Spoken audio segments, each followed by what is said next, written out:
Australia. Yo, Billy of the North. An Aussie here writing in.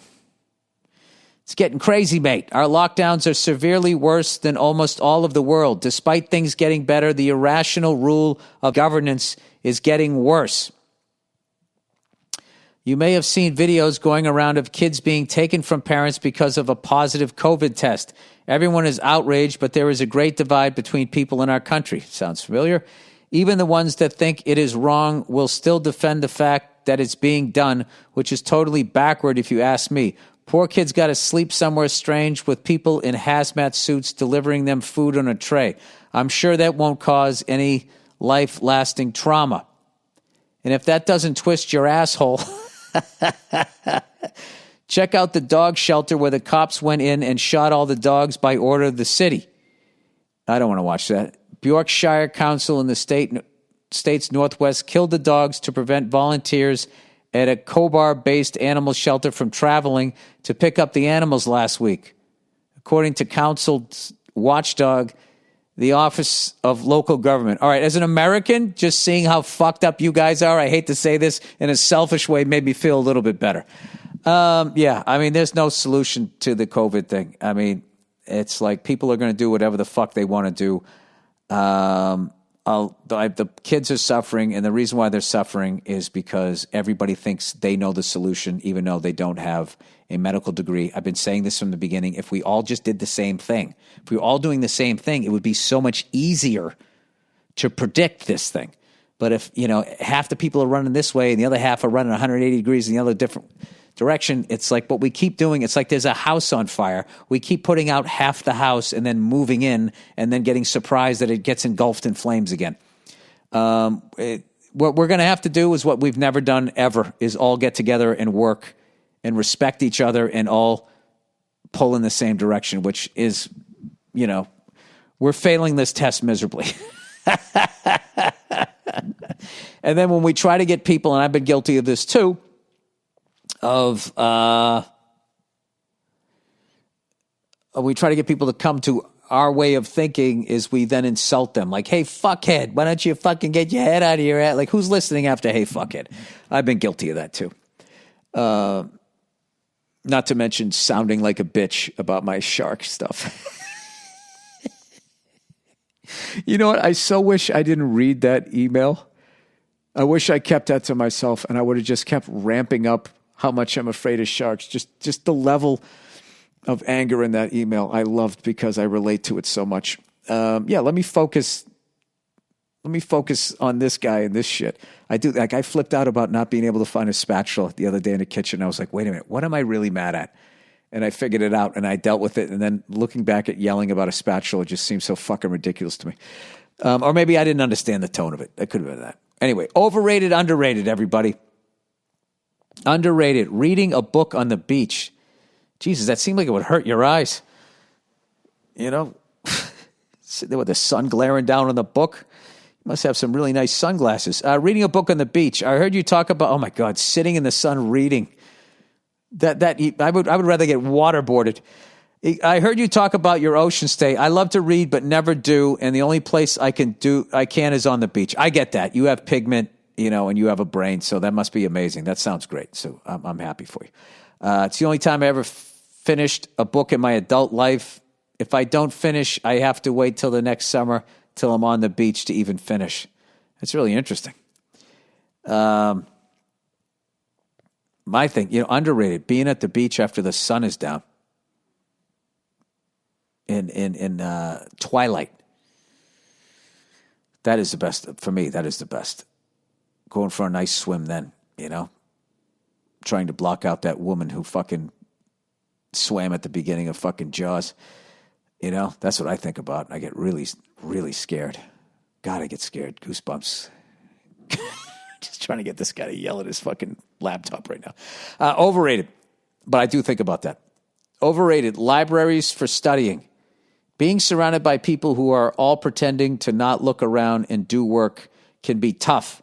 College libraries aren't as bad because they have chairs spread out all around in weird places. You know what? I just read that and I didn't hear a word I just said because I was really thinking about this guy saying how irrational my fear was. And dude, when I tell you I went to go walk out on that sandbar that went an eighth of a mile out, and when I got 30 feet offshore, like I literally wanted to keep walking and couldn't. And I just turned back around. I was just like, I can't. It's too big. The fucking thing is just too fucking big.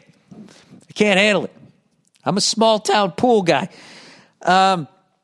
I want to read stories about people facing their fears and then dying. Let's see if that happens, because that's fucking hilarious. You need to get out there and face your fear, you fucking pussy. And imagine if I went out there and got eaten by a shark. That would be so funny. You guys couldn't even get, you'd be a little sad, I'd like to think, but the comedy would just outweigh it. So then the guy goes, get over your fucking fear. And the fucking orange cunt gets eaten by a shark. You guys be laughing forever. People who faced their fears and then died. How do you spell died? D-I-E-D. Doesn't look right. These famous figures suffered from unique phobias. Amazing leaders who once had stage fright. Seven steps to overcoming your fear of death. Necrophobia. I thought this said necrophilia. 7 steps to overcome your necrophilia. Start with fucking people who are sleeping. Please get their consent first. All right.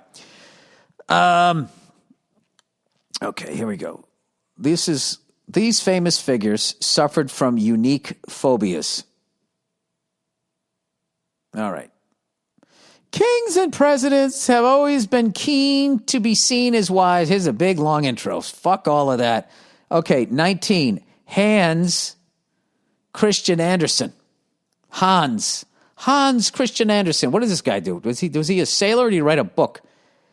The Danish writer, Hans Christian Andersen, had a vivid imagination and obsessive thoughts of being buried alive dominated his later years.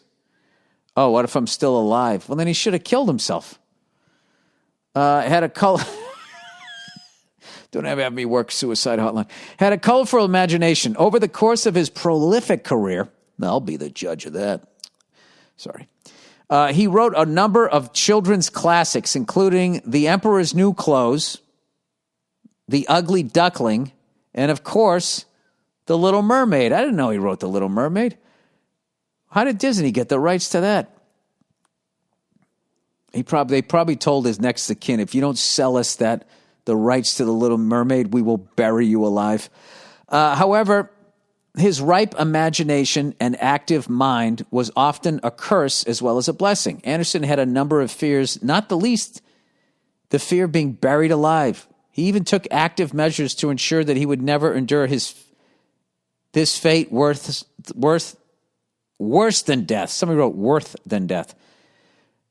Is it possible to write in a lisp? Worth than death. Not that such a fear was completely irrational. At the very least, it was certainly understandable given the time. The Victorian era was undoubtedly the golden age of taphophobia, fear of the grave. The popular press regularly printing sensational, almost certainly inaccurate tales of people waking up in a coffin 6 feet under. Oh, Jesus, Star Magazine. FDR was so terrified of fires, he refused to lock the doors of his White House bedroom. And he used to do fireside chats to America. Adolf Hitler. After the war, Hitler's own dentist revealed what a bad patient the dictator was. Oh, my God. He killed 6 million people and he had bad breath? I mean, Jesus, how the fuck did this guy get a following? Adolf Shitmouth Hitler wants to take over the world. Screaming up there, spitting. Adolf Hitler liked to portray himself as a Superman, but he had a deep-rooted phobia of dentists, which may explain why he had such terrible oral hygiene. Oh, my God. And people just... Maybe that's why they did the Heil Hitler. They were trying to block his fucking breath. When SS officer John was captured by Soviet forces at the end of the Second War. They were keen to interrogate him. After all, he had served as the personal dentist to several high-ranking Nazis. What's more, it also emerged that he had been the dentist of Adolf Hitler, too. Upon being questioned, Blatt was only too happy to condemn his former patient, but rather than criticizing Hitler for his crimes against humanity and wars of aggression, the dentist simply revealed him to have been a terrible patient. Furthermore, he made it clear, for all his monstrosity, Hitler had an acute fear of the dentist chair. Well, it was the 1940s. I mean, Jesus Christ. According to Dr. Blatt, Hitler suffered from terrible bad breath, abscesses, and gum disease. Yuck. Jesus Christ.